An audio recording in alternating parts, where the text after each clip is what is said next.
আসো মা, ভেতরে আসো। আসসালামু আলাইকুম আন্টি। ওয়ালাইকুম আসসালাম। বিট্টু আর বিনতি তো গেছে গাউসিয়া মার্কেটে। বিনতি আমাকে কিছুই বলে না।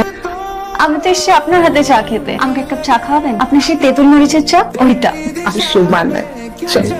তোরা আমাকে তোদের সাথে কেন আনছিস বলতো? তোর প্রেম কবি কর, মাঝখানে আমাকে কাবাবের হাত দিবার আমার মানি। আচ্ছা তুমি খেতে যাচ্ছি, আমার কিছু কাজ আছে।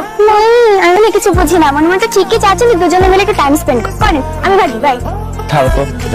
আজকের আকাশটা কেমন মেঘলা দেখেছো? সেদিনের মতো সেদিন তোমার আর আমার প্রথম দেখা হয়েছে, মনে আছে? মনে থাকবে না কেন? কেমন আছেন আপনি? কে আপনি? আমাকে চিনতে পারছেন না? সরি, একদমই চিনতে পারছি না। চিন্তা করেন, ঠিকই পারবেন। আপনি বিনতির বড় ভাইয়া না? আপনার নাম বৃত্ত? হ্যাঁ, আমার নাম বৃত্ত, মানে বাবা মা রেখেছে আর কি বৃত্ত। তবে আমি নিজেকে সর্বভুজ বলি। আপনি একা একা দাঁড়িয়ে আছেন, চলেন আপনাকে নামিয়ে দিই। না থ্যাংক ইউ, আমি পারবো। আর বাবা, এখানে কিছু পাবেন না বৃষ্টির মধ্যে। আসেন আসেন, ওঠেন। আরে আসেন, কিচ্ছু হবে না, ছাতা নিয়ে ওঠেন। যাবো?